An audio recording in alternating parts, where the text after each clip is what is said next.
Okay, let's just dive right into this because Google has dropped something that I think is going to fundamentally change how we all think about AI. It's called Gemma 4, and we are going to break down exactly why this is such a massive deal. But first, let me just ask you a question.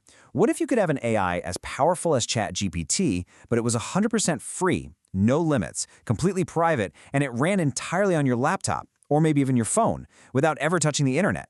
I mean, it sounds kind of like science fiction, right? Well, that's pretty much the promise of what we're about to get into. To really get why this is such a game changer, we first need to talk about the big problem we've had with AI up until now. For the longest time, you've basically had two choices, and honestly, neither of them was perfect. So on one side, you've got your cloud AI. You know the names: ChatGPT, Claude, Gemini. They are incredibly powerful, super easy to use, but what's the catch? Well, you're paying subscriptions, you're hitting usage limits, and all your private data is getting sent off to some company's server. Then on the other side, you had open source models. They were free, sure, but they were so gigantic and power-hungry that a normal person could never, ever run them. And this quote just sums up the whole situation perfectly. A developer once described these early open models as being technically free as long as you also own a small data center to run it. And that was the joke, right? But it was also the reality. You needed absolutely ridiculous specialized hardware just to get these things to boot up. But this is where Gemma 4 just walks onto the stage, and it is a completely different story. Google didn't just release another AI model, they released a shockingly efficient answer to this exact problem. So what makes this thing so special? Well, it really comes down to three things. First, it is truly free and open. We're talking an Apache 2.0 license, which means total freedom. Use it for your personal projects, use it for your business, no strings attached. Second, it is just shockingly efficient. It's small enough to run on a regular laptop, even a modern phone. And third, this isn't some side project. This is built on the exact same top-tier research that powers Google's flagship model, Gemini.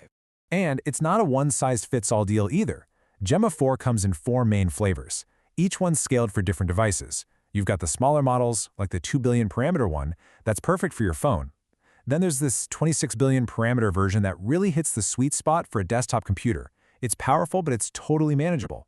And of course, you've got the 31 billion parameter powerhouse for people with some serious hardware. There's a model for pretty much anything you'd want to do.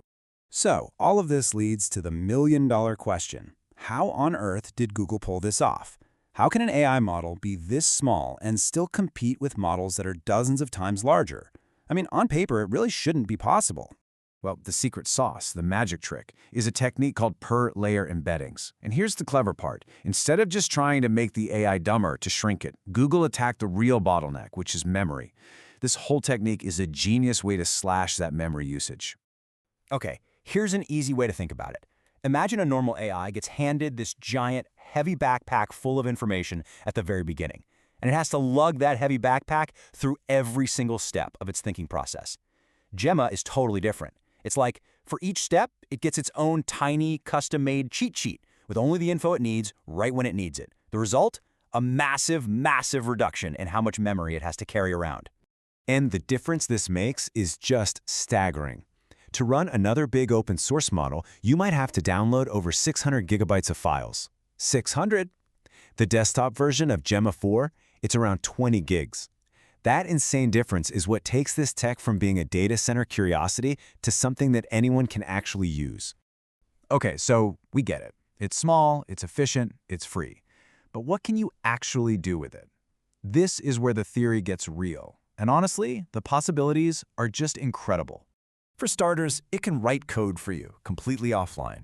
In one demonstration, someone asked it to generate a pretty complex animated web page, and it just did it. It spat out this perfectly working HTML file right there on the desktop. No cloud, no subscription tokens, nothing.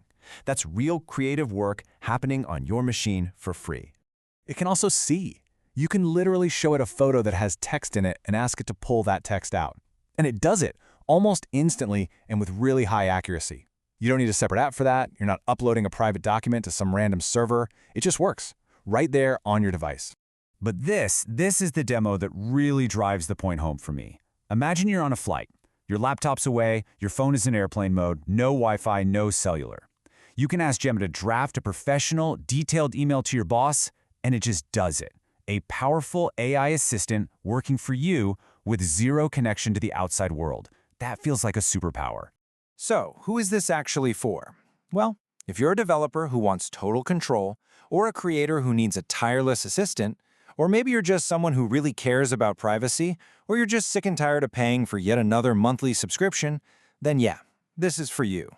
At the end of the day, Gemma 4 is not just another model update. It feels like a genuine shift. This is the moment when powerful AI starts moving from being a centralized service you rent from a giant company to being a personal utility that you actually own and control, running on the devices you already have in your pocket. And that really just leaves us with one final and I think really exciting question to think about. When a tool this powerful becomes a personal utility, like a calculator or a word processor, and not some service you rent from the cloud, what are you going to build with it? Thank you. Share and subscribe to Learn AI for more AI insights.